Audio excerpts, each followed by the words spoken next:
ಪ್ರಿಯರೇ, ಈ ಲೋಕದಲ್ಲಿ ಮಾನವನು ನಾನಾ ಕಾರಣಗಳಿಂದ ಮರಣವನ್ನು ಹೊಂದುವುದನ್ನು ನಾವು ನೋಡ್ತಾ ಇದ್ದೇವೆ.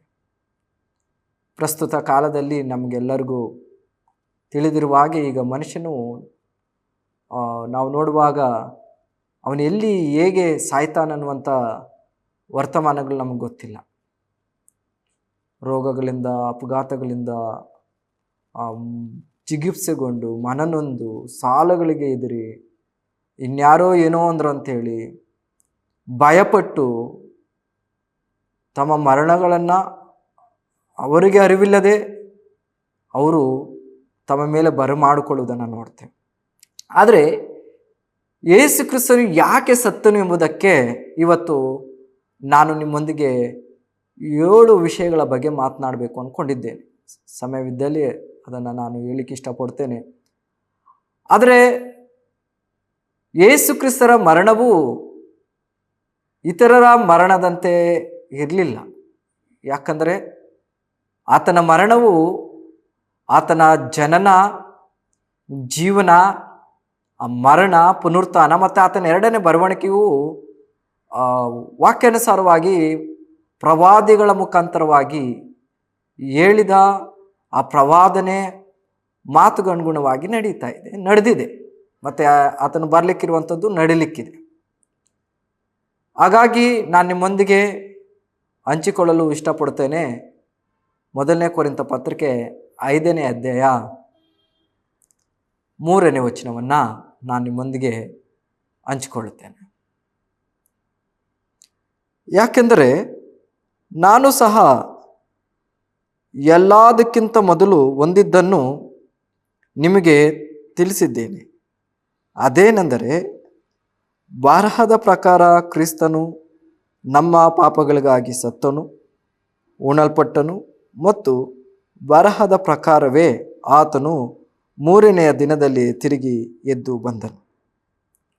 ನಾನು ಪ್ರಾರಂಭದಲ್ಲೇ ಹೇಳಿದ್ದೇನೆ, ಈ ಜೀವನ 3 ದಿನಗಳ ಜಾತ್ರೆ, ನೋವು ನಲಿವು ತುಂಬಿದ ಪಾತ್ರೆ, ಎಲ್ಲಿ ಏನು ಅಂತ್ಯವು ತಿಳಿಯದು, ಒಟ್ಟಲ್ಲಿ ಯಾತ್ರೆ ಮುಗಿಯದೇ ಇರದು ಅನ್ನುವಂಥ ಒಂದು ನಾಣ್ಣುಡಿಯ ಮುಖಾಂತರವಾಗಿ, ಅನುಭವದ ಮಾತಿನ ಮುಖಾಂತರವಾಗಿ ನಾನು ಹೇಳಿಕ್ಕಿದ್ದೇನೆ. ಆದರೆ ಇಲ್ಲಿ ಕ್ರಿಸ್ತನ ಮರಣದ ವಿಷಯದಲ್ಲಿ ನೋಡುವಾಗ ಆತನು ಬರಹದ ಪ್ರಕಾರ ಅಂದರೆ ಧರ್ಮಶಾಸ್ತ್ರದ ಪ್ರಕಾರ ಆತನು ನಮ್ಮ ಪಾಪಗಳಿಗಾಗಿ ಸತ್ತನು ಎಂಬುದಾಗಿ ನಾವು ನೋಡ್ತಾ ಇದ್ದೇವೆ. ಉಣಲ್ಪಟ್ಟನು, ಬರಹದ ಪ್ರಕಾರವೇ ಅಥವಾ ಧರ್ಮಶಾಸ್ತ್ರದ ಪ್ರಕಾರವೇ 3ನೇ ದಿನದಲ್ಲಿ ತಿರುಗಿ ಎದ್ದು ಬಂದನು. ಪ್ರಿಯರೇ, ಯೇಸು ಕ್ರಿಸ್ತರು ಸಾಯಲಿಕ್ಕೆ ಅನೇಕ ಕಾರಣಗಳಿದೆ. ಯಾಕಂದರೆ ಈಗಾಗಲೇ ನಾನು ಹೇಳಿಬಿಟ್ಟೆ, ಆತನು ಇಂಥ ಸ್ಥಳದಲ್ಲೇ ಆತನು ಸಾಯಬೇಕು ಎನ್ನುವಂಥದ್ದನ್ನು ಯೇಸು ಕ್ರಿಸ್ತರು ಈ ಲೋಕಕ್ಕೆ ಮಾನವ ರೂಪವನ್ನು ಧರಿಸಿಕೊಳ್ಳುವುದಕ್ಕಿಂತ ಮೊದಲು ಆತನು ಬಲ್ಲವನಾಗಿದ್ದನು ಮತ್ತು ಆತನು ತನ್ನ ಪ್ರಾಣವನ್ನು ಅಥವಾ ತನ್ನ ಜೀವವನ್ನು, ತನ್ನ ರಕ್ತವನ್ನು ಲೋಕದ ಕಲ್ಯಾಣಕ್ಕೋಸ್ಕರವಾಗಿ ನೀಡಬೇಕೆಂಬ ಅಂಶವು ಶಾಸ್ತ್ರಗಳಲ್ಲಿ ಬರೆಯಲ್ಪಟ್ಟಿದ್ದು ಎಂಬುದಾಗಿ ನೋಡ್ತೇವೆ. ಮತ್ತು ಬನ್ನಿ, ಯೇಸು ಕ್ರಿಸ್ತನ ಸಾಯಲಿಕ್ಕೆ 7 ಕಾರಣಗಳನ್ನು ನಾನು ನಿಮಗೆ ಕೊಡ್ತೇನೆ. ಅದರಲ್ಲಿ ಮೊದಲನೇದು, ಯೇಸು ಕ್ರಿಸ್ತನು ಯಾಕೆ ಸತ್ತನೆಂಬುದಕ್ಕೆ ಹಲವು ಕಾರಣಗಳಿವೆ. ಆದರೆ ನಾನು ನಿಮ್ಮೊಂದಿಗೆ 7 ಹಂಚಿಕೊಳ್ತೇನೆ. 1ನೇದು, ನಮ್ಮ ಪಾಪಗಳಿಂದ ನಮ್ಮನ್ನು ರಕ್ಷಿಸಲು ಅಥವಾ ಬಿಡಿಸಿ ಕಾಯಲು ಎಂಬುದಾಗಿ ಮತ್ತಾಯನ ಬರೆದ ಸುವಾರ್ತೆ 1ನೇ ಅಧ್ಯಾಯ 21ನೇ ವಚನದಲ್ಲಿ ನಾವು ನೋಡೋರಾಗಿದ್ದೇವೆ. ಈ ಮತ್ತಾಯನ ಬರೆದ ಸುವಾರ್ತೆಯಲ್ಲಿ ನಾವು ನೋಡುವಾಗ ಯೇಸು ಕ್ರಿಸ್ತರ ಜನನದ ಬಗ್ಗೆ ಈ ಅಧ್ಯಾಯದಲ್ಲಿ ಮಾತನಾಡಬೇಕಾದ್ರೆ ಯೇಸು ಅನ್ನುವ ಮಾತಿಗೆ ಅರ್ಥವನ್ನು ಕೊಡುತ್ತಾ ಆತನು ಏನಕ್ಕೋಸ್ಕರ ಈ ಲೋಕಕ್ಕೆ ಬಂದರು ಎಂಬುದಾಗಿ ಪ್ರಾರಂಭದಲ್ಲೇ ನಾವು ನೋಡ್ತಾ ಇದ್ದೇವೆ. ಮತ್ತೇನು ಬರೆದ ಸುವಾರ್ತೆ 1:21 ಆಕೆಯು ಒಬ್ಬ ಮಗನನ್ನ ಇರುವಳು, ನೀನು ಆತನ ಹೆಸರು ಯೇಸು ಎಂದು ಕರೆಯಬೇಕು, ಯಾಕಂದರೆ ಆತನು ತನ್ನ ಜನರನ್ನು ಅವರ ಪಾಪಗಳಿಂದ ರಕ್ಷಿಸುವವನು ಅಂದನು ಎಂಬುದಾಗಿ ನಾವು ನೋಡ್ತಾ ಇದ್ದೇವೆ. ಮನುಷ್ಯಕುಮಾರನು ಕಳೆದು ಹೋದದ್ದನ್ನ ಹುಡುಕಿ ರಕ್ಷಿಸಲು ಬಂದನು. ಧರ್ಮಶಾಸ್ತ್ರದ ಪ್ರಕಾರ ರಕ್ತ ಚೆಲ್ಲದೆ ಪಾಪಗಳ ಪರಿಹಾರವಿಲ್ಲ. ನಮ್ಮ ಪಾಪಗಳನ್ನು ಪರಿಪೂರ್ಣ ಮನುಷ್ಯನ ರಕ್ತದಿಂದ ಮಾತ್ರ ತೆಗೆದುಹಾಕಲು ಸಾಧ್ಯ. ಆದುದರಿಂದ ದೇವರು ಈ ಭೂಮಿಗೆ ಮನುಷ್ಯನ ರೂಪದಲ್ಲಿ ಬಂದನು. ಆತನೇ ಕರ್ತನಾದ ಯೇಸು ಕ್ರಿಸ್ತನು. ಆತನು ನಮ್ಮನ್ನು ವಿಮೋಚಿಸಲು ಬಂದನು ಎಂಬುದಾಗಿ, ನಮ್ಮ ಪಾಪಗಳಿಂದ ರಕ್ಷಿಸಲು. ನಮ್ಮ ಅನ್ನುವಾಗ ಅದು ಬಹುವಚನ, ಅಂದರೆ ಲೋಕದಲ್ಲಿ ಇರುವ ಪಾಪದ ನಿಮಿತ್ತವಾಗಿ ಆತನು ಈ ಲೋಕಕ್ಕೆ ಬಂದನು ಎಂಬುದಾಗಿ ನಾವು ನೋಡ್ತಾ ಇದ್ದೇವೆ. ವಿಮೋಚನೆ ಎಂಬ ಪದವು ಅದಕ್ಕೆ ಅರ್ಥ ಖರೀದಿಸುವ ಅಥವಾ ಮರಳಿ ಖರೀದಿಸುವ ಚಿಂತನೆಯೊಂದಿಗೆ ಸಂಬಂಧಿಸಿದೆ. ನಮ್ಮ ಬೈಬಲ್ನಲ್ಲಿ 3 ಗ್ರೀಕ್ ಪದಗಳನ್ನು ಅನುವಾದಿಸಲಾಗಿದೆ ವಿಮೋಚನೆ ಅನ್ನುವಂಥ ಪದಕ್ಕೆ. ಅದು ವಿಮೋಚನೆ ಅರ್ಥ ಸಂಪೂರ್ಣ ಶ್ರೇಣಿಯನ್ನು ನೀಡುತ್ತದೆ. ಮೊದಲನೇದು ಅಗೋರಾಜೋ ಅಥವಾ ಅದಕ್ಕೆ ಅರ್ಥ ಗ್ರೀಕ್ ಪದ ಮಾರುಕಟ್ಟೆಯಲ್ಲಿ ಖರೀದಿಸಲು.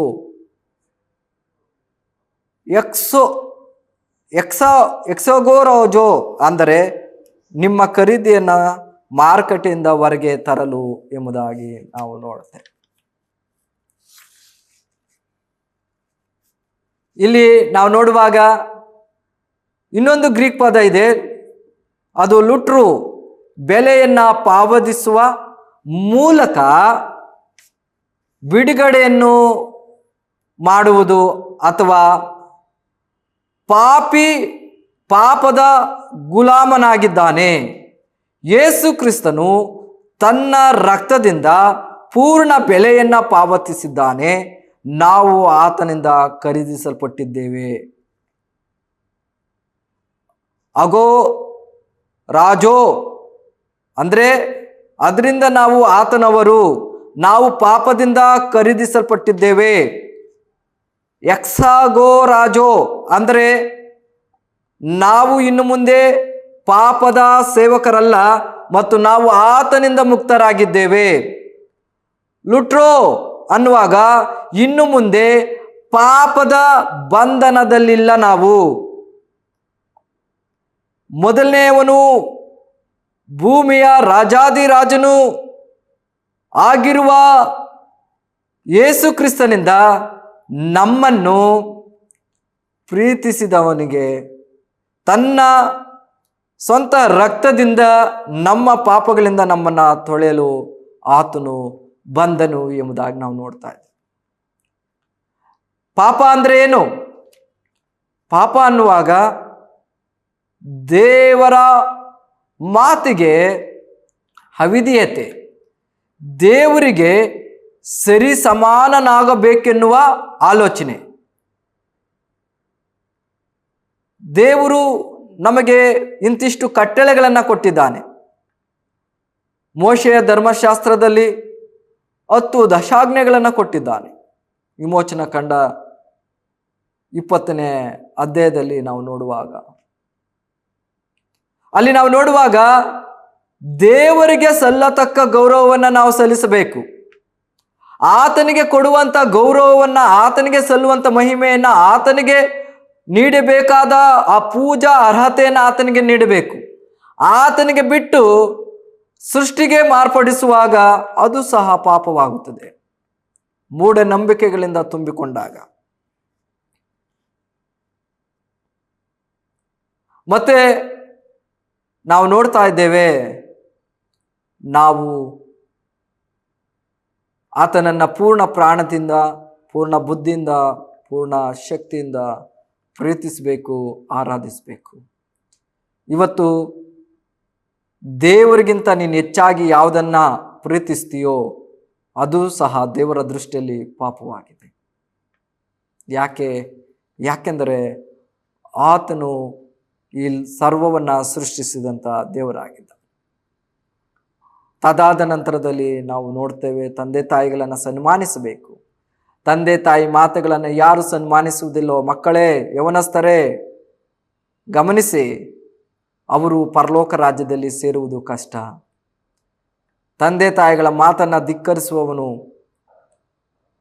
ಅವನು ಸಹ ನರಕದ ಮಾರ್ಗದಲ್ಲಿದ್ದಾನೆಂಬುದಾಗಿ ಪರಿಶುದ್ಧ ಬೈಬಲ್ ಗ್ರಂಥ ಹೇಳುತ್ತದೆ. ಮತ್ತೆ ಕದಿಯಬಾರದು, ವ್ಯಭಿಚಾರ ಮಾಡಬಾರದು, ಕೊಲೆ ಮಾಡಬಾರದು, ಪರರ ಸೊತ್ತನ್ನು ಆಶಿಸಬಾರದು ಎಂಬುದಾಗಿ ನಾವು ನೋಡುವಾಗ ಇವಿಂತಿಷ್ಟು ಗುಣಲಕ್ಷಣಗಳು ನಮ್ಮಲ್ಲಿ ಇಲ್ವಾ? ದೇವರು ನಾವು ಹುಟ್ಟಿದ ದಿನದಿಂದ ಇದುವರೆಗೂ ಎಲ್ಲ ಕಾರ್ಯಗಳನ್ನು ದೇವರು ಆ ನ್ಯಾಯಸ್ಥಾನದಲ್ಲಿ ಆತನು ತರುವವನಾಗಿದ್ದಾನೆ. ಆ ನ್ಯಾಯಸ್ಥಾನದಿಂದ ಮನುಷ್ಯನನ್ನು ನೋಡುವಾಗ ಎಲ್ಲ ಮನುಷ್ಯರು ದಾರಿಯನ್ನು ತಪ್ಪಿದ್ದಾರೆ, ದೇವರ ದೃಷ್ಟಿಯಲ್ಲಿ ದ್ರೋಹಿಗಳಾಗಿದ್ದಾರೆ, ದೇವರ ಭಯವೇ ಇಲ್ಲದವರಾಗಿದ್ದಾರೆ. ಆಗ ದೇವರು ಒಂದು ನಿಯಮವಿದೆ, ದೇವರ ಹತ್ರ ಪ್ರೀತಿ ಇದ್ದರೂ ಆತನು ನೀತಿಯನ್ನು ಬಿಡದವನಾಗಿದ್ದಾನೆ. ಪಾಪಕ್ಕೆ ಕೊಡುವ ಸಂಬಳ ಮರಣ ಎಂಬುದಾಗಿ. ಆ ಮರಣ ಅಂದರೆ ನರಕ. ನರಕದಿಂದ ನನ್ನನ್ನು ನಿನ್ನನ್ನು ಬಿಡಿಸಬೇಕಾದರೆ ರಕ್ತದ ವಿಮೋಚನೆ ಬಹು ಪ್ರಾಮುಖ್ಯವಾಗಿ ಬೇಕಾಗಿದೆ. ಆ ರಕ್ತದಿಂದಲೇ ಈ ಮಾನವರ ಪಾಪ ಪರಿಹಾರ ಆಗಲಿಕ್ಕೆ ಸಾಧ್ಯ. ಎರಡನೇದು ಪ್ರಿಯರೇ, ನರಕದ ಬಾಗಿಲಿನಿಂದ ನಮ್ಮನ್ನು ಬಿಡುಗಡೆ ಮಾಡಲು, ಬೆಂಕಿಯ ಕೆರೆಯಿಂದ ನಮ್ಮನ್ನು ತಪ್ಪಿಸಲು ಯೇಸು ಕ್ರಿಸ್ತರು ಅಲ್ಲಿ ಶಾಸ್ತ್ರದ ವಚನದ ಪ್ರಕಾರ ಸಾಯಬೇಕಾಗಿತ್ತು. ಇಲ್ಲಿ ನಾವು ನೋಡ್ತಾ ಇದ್ದೇವೆ, ಇದುವೇ ನಮ್ಮ ಪಾಪಕ್ಕೆ ಶಿಕ್ಷೆಯಾಗಿದೆ. ಪ್ರಕಟಣೆ 20ನೇ ಅಧ್ಯಾಯ 15ನೇ ವಚನ ನಾನು ನಿಮಗೋಸ್ಕರ ಓದುತ್ತೇನೆ. ಅಲ್ಲಿ ನಾವು ನೋಡ್ತೇವೆ, ಯಾವನ ಹೆಸರು ಯಜ್ಞದ ಕುರಿಮರಿ ಆದಾತನ ಜೀವದರ ಪುಸ್ತಕದಲ್ಲಿ ಬರೆಯಲ್ಪಡಲಿಲ್ಲವೋ ಅವನು ಬೆಂಕಿಯ ಕೆರೆಯಲ್ಲಿ ದಬ್ಬಲ್ಪಟ್ಟನು ಎಂಬುದಾಗಿ. ಇವತ್ತು ನಾನು ನಿಮಗೊಂದು ಪ್ರಶ್ನೆ ಕೇಳ್ತಾ ಇದ್ದೇನೆ, ನಿಮ್ಮ ಹೆಸರನ್ನು ಆ ಕುರಿಮರಿಯ ಜೀವದ ಪುಸ್ತಕದಲ್ಲಿ ಬರೆಯಲಾಗಿದೆಯೇ? ಇಲ್ಲಿ ಲೋಕದಲ್ಲಿ ಪ್ರತಿಯೊಂದನ್ನು ದಾಖಲಿಸಿಕೊಳ್ಳಲು ಅವರದೇ ಆದಂಥ ಪುಸ್ತಕಗಳನ್ನು ಇಟ್ಕೊಂಡಿದ್ದಾರೆ. ಪ್ರತಿಯೊಂದು ಸರ್ಕಾರದಿಂದ ಹಿಡಿದು ಕಡೆಯ ಕೆಲಸದವರೆಗೂ ಎಲ್ಲವೂ ದಾಖಲಾಗ್ತಾ ಇದೆ. ಹಾಗೆಯೇ ನಿನ್ನ ಹೆಸರು ಸಹ ಆ ಕುರಿಮರಿಯ ಜೀವದರ ಪುಸ್ತಕದಲ್ಲಿ ನನ್ನ ಹೆಸರಿದೆ ಎಂಬುದಾಗಿ ನಾವು ನೋಡಬೇಕು. ಯಾಕಂದರೆ ಯಾರೆಲ್ಲ ಯೇಸುವನ್ನ ಸ್ವಂತ ರಕ್ಷಕನಾಗಿ ಅಂಗೀಕರಿಸಿಕೊಂಡು ಹೃದಯದಿಂದ ನಂಬಿ ಬಾಯಿಂದ ಅರಿಕೆ ಮಾಡಿರ್ತಾರೋ, ಹೌದು ಕ್ರಿಸ್ತರು ಈ ಲೋಕದಲ್ಲಿ ನನಗಾಗಿ ಹುಟ್ಟಿದ್ದು ನಿಜ, ನನ್ನ ಬದಲಾಗಿ ಸತ್ತಿದ್ದು ನಿಜ, ಮೂರನೇ ದಿನ ಆತನು ಮರಣದಿಂದ ಎದ್ದು ಬಂದಿದ್ದು ನಿಜ ಎಂಬುದಾಗಿ ನಾನು ಹೃದಯದಿಂದ ನಂಬುತ್ತೇನೆ, ಬಾಯಿಂದ ಅರಿಕೆ ಮಾಡ್ತೇನೆ, ಆತನು ಮಾತ್ರ ಕರ್ತನು ದೇವರು, ನನ್ನ ಪಾಪಗಳನ್ನು ನಾನು ಒಪ್ಪಿಕೊಂಡು ಅರಿಕೆ ಮಾಡುತ್ತೇನೆ, ನಾನು ಪಾಪಿಯಾದ ನನ್ನನ್ನು ಕರುಣಿಸು ಎನ್ನುವಾಗ. ಮೂರನೇದು, ನಾವು ದೇವರ ಮಕ್ಕಳಾಗಲು ಸಾಧ್ಯವಾಗುವಂತೆ ಮಾಡಲು. ಹೌದು, ದೇವರ ವಾಕ್ಯ ಹೇಳುತ್ತದೆ, ಯೋಹಾನ ಬರೆದ ಸುವಾರ್ತೆ 1ನೇ ಅಧ್ಯಾಯ 12ನೇ ವಚನ, ಯಾರ್ಯಾರು ಆತನನ್ನು ಅಂಗೀಕರಿಸಿದರು ಅಂದರೆ ಆತನ ಹೆಸರಿನಲ್ಲಿ ನಂಬಿಕೆ ಇಟ್ಟರು ಅವರ ದೇವರ ಮಕ್ಕಳಾಗುವ ಅಧಿಕಾರ ಕೊಟ್ಟನು. ಯೇಸು ಕ್ರಿಸ್ತನನ್ನು ಸ್ವೀಕರಿಸಿದ ಅನೇಕರಿಗೆ, ಅಂದರೆ ನಾವು ಈಗಾಗಲೇ ಯೋಹಾನ ಬರೆದ ಸುವಾರ್ತೆ 1:12 ನೋಡಿದ ಪ್ರಕಾರ ಯಾರೆಲ್ಲ ಆತನ ಮೇಲೆ ನಂಬಿಕೆ ಇಟ್ಟರು ಅವರಿಗೆ ದೇವರ ಮಕ್ಕಳಾಗುವ ಅಧಿಕಾರವನ್ನು ಕೊಟ್ಟಿದ್ದಾನೆ. 4ನೇದು, ನಮ್ಮ ಮೇಲಿನ ತನ್ನ ಮಹಾಪ್ರೀತಿಯನ್ನ ತೋರಿಸಲು ಯೋಹಾನನು ಬರೆದ ಸುವಾರ್ತೆ 15ನೇ ಅಧ್ಯಾಯ 13ನೇ ವಚನದಲ್ಲಿ ನಾವು ನೋಡ್ತೇವೆ, ಒಬ್ಬ ಮನುಷ್ಯನು ತನ್ನ ಸ್ನೇಹಿತನಿಗಾಗಿ ತನ್ನ ಪ್ರಾಣವನ್ನು ಕೊಡುವ ಪ್ರೀತಿಗಿಂತ ಹೆಚ್ಚಿನ ಪ್ರೀತಿ ಇಲ್ಲ ಎಂಬುದಾಗಿ. ಹೌದು, ಆತನು ನಮ್ಮ ಪ್ರಾಣ ಸ್ನೇಹಿತನಾಗಿ ಈ ಲೋಕಕ್ಕೆ ಬಂದಿದ್ದಾನೆ, ತನ್ನ ಪ್ರಾಣವನ್ನ ಕೊಟ್ಟಿದ್ದಾನೆ. ಅದು ಸಹ ಲೇಖನದ ವಚನದಲ್ಲಿ ಬರೆದಿರೋ ಪ್ರಕಾರ. 5ನೇದು, ಸೈತಾನನ ಕೆಲಸಗಳನ್ನ ನಾಶ ಮಾಡಲು 1 ಯೋಹಾನ 3:8 ನಾವು ನೋಡ್ತೇವೆ, ಪಾಪ ಮಾಡುವವನು ಸೈತಾನನಿಂದ ಬಂದವನು, ಯಾಕಂದ್ರೆ ಸೈತಾನನು ಆರಂಭದಿಂದಲೂ ಪಾಪ ಮಾಡುತ್ತಾನೆ. ಇದಕ್ಕಾಗಿಯೇ ದೇವರ ಮಗನು ಸೈತಾನನ ಕೆಲಸಗಳನ್ನ ನಾಶ ಮಾಡಲು ಆತನು ಪ್ರತ್ಯಕ್ಷನಾದನು ಎಂಬುದಾಗಿ ನಾವು ನೋಡ್ತಾ ಇದ್ದೇವೆ. ನನ್ನನ್ನ ನಿನ್ನನ್ನ ಆ ಸೈತಾನನ ಎಲ್ಲ ಕುತಂತ್ರಗಳಿಂದ, ಮಾಟ ಮಂತ್ರಗಳಿಂದ ನನ್ನನ್ನ ನಿನ್ನನ್ನ ಬಿಡಿಸಲು ಯೇಸು ಕ್ರಿಸ್ತರು ಶಿಲುಬೆ ಮೇಲೆ ಸಾಯಬೇಕಾಗಿತ್ತು. 6ನೇದು, ಸ್ವರ್ಗದಲ್ಲಿ ಆತನೊಂದಿಗೆ ನಮಗೆ ಶಾಶ್ವತವಾದ ಜೀವವನ್ನ ಖಚಿತಪಡಿಸಲು ರೋಮಪುರದ ಪತ್ರಿಕೆ 6:23 ನಾವು ನೋಡ್ತೇವೆ, ಪಾಪವು ಕೊಡುವ ಸಂಬಳ ಮರಣ, ನಮ್ಮ ಕರ್ತನಾದ ಯೇಸು ಕ್ರಿಸ್ತನ ಮುಖಾಂತರ ನಿತ್ಯ ಜೀವ. ನಾವು ಸ್ವರ್ಗದಲ್ಲಿ ಆತನೊಂದಿಗೆ ಇರಬೇಕಾದ್ರೆ ಆತನು ನಮ್ಮೆಲ್ಲರ ಪಾಪದ ಕ್ರಯವಾಗಿ ಆತನು ಸಾಯಬೇಕಾಗಿತ್ತು. 7ನೇದು, ಆತನಿಗಾಗಿ ಬದುಕಲು ನಮಗೆ ಶಕ್ತಿಯನ್ನು ನೀಡಲು ಅಪೊಸ್ತಲರ ಕೃತ್ಯಗಳು 4ನೇ ಅಧ್ಯಾಯ 33ನೇ ವಚನದಲ್ಲಿ ನಾವು ನೋಡ್ತೇವೆ, ಕರ್ತನಾದ ಯೇಸುವಿನ ಪುನರುತ್ಥಾನದ ಬಗ್ಗೆ ಮಹಾಶಕ್ತಿಯಿಂದ ಸಾಕ್ಷಿಯಾದರು, ಅವರೆಲ್ಲರೂ ಮಹಾಕೃಪೆಯಿಂದ ತುಂಬಿದವರಾದರು ಎಂಬುದಾಗಿ. ನೀನು ನಿನ್ನ ಹೃದಯದಿಂದ ಯೇಸುವನ್ನ ನಂಬುವುದಾದ್ರೆ ಆತನು ನಿನ್ನನ್ನು ಪ್ರೀತಿಸುವವನಾಗಿದ್ದಾನೆ, ಆತನು ನಿನ್ನನ್ನು ಕರುಣಿಸುವವನಾಗಿದ್ದಾನೆ. ಪ್ರೇರೆ, ಆತನು ಸತ್ತಂತ ಉದ್ದೇಶ ನಿನ್ನನ್ನ ನಿತ್ಯವಾದ ಮರಣದಿಂದ ಬಿಡುಗಡೆಗೊಳಿಸಲು ಅನೇಕ ಕಾರಣಗಳಿದೆ. ಈ ದಿನ ನೀನು ಸತ್ತರೆ ಸ್ವರ್ಗವ ನರಕವ. ನೀನು ಈ ದಿನ ಕೇಳಿದ್ದಿ ಯೇಸು ಕ್ರಿಸ್ತರು ಯಾಕೆ ಸತ್ತರು ಎಂಬುದಾಗಿ. ನಿನ್ನ ಮರಣ ಇಲ್ಲಿ ಅಂತ ನಮಗೆ ಗೊತ್ತಿಲ್ಲ, ಆದರೆ ಯೇಸು ಕ್ರಿಸ್ತನ ಮರಣ, ಆತನು ಇಂಥ ಸ್ಥಳದಲ್ಲೇ ಸಾಯಬೇಕು, ಯೆರೂಸಲೇಮಿನಲ್ಲೇ ಸಾಯಬೇಕು, ಸಮಾಧಿಯಲ್ಲಿ 3 ದಿನ ಇರಬೇಕು. ಆತನು ಮರಣದಿಂದ ಎದ್ದು ಬರ್ತಾನೆ, ಆತನು ಹೇಳಿದಾಗೆ ಎದ್ದು ಬಂದನು, ಆತನು ಪರಲೋಕಕ್ಕೆ ಎತ್ತಲ್ಪಟ್ಟಿದ್ದಾನೆ. ಯಾರು ಆತನನ್ನ ನಂಬುತ್ತಾರೋ, ಹೌದು ಯೇಸು ನನ್ನ ಬದಲಾಗಿ ಯಜ್ಞದ ಕುರಿಯಾಗಿ ನಾನು ಸಾಯುವ ಸ್ಥಳದಲ್ಲಿ ನನಗೆ ಬದಲಾಗಿ ಸತ್ತಿದ್ದಾರೆ, ನಾನು ನಂಬುತ್ತೇನೆ, ನನ್ನ ಹೃದಯದಲ್ಲಿ ಬಾ, ನನ್ನ ಪಾಪಗಳನ್ನು ಕ್ಷಮಿಸು, ನಾನು ಪಶ್ಚಾತ್ತಾಪ ಪಡುತ್ತೇನೆ ನನ್ನ ಪಾಪಕ್ಕೋಸ್ಕರವಾಗಿ ಎನ್ನುವಾಗ ದೇವರು ಅಂಥವರನ್ನ ಸ್ವೀಕರಿಸುವನಾಗಿದ್ದಾನೆ. ಪ್ರೇರೆ, ಇವತ್ತು ನಿನಗೆ ಶುಭ ವಾರ್ತೆ, ದೇವರು ನಿನ್ನನ್ನು ಪ್ರೀತಿಸ್ತಾ ಇದ್ದಾನೆ.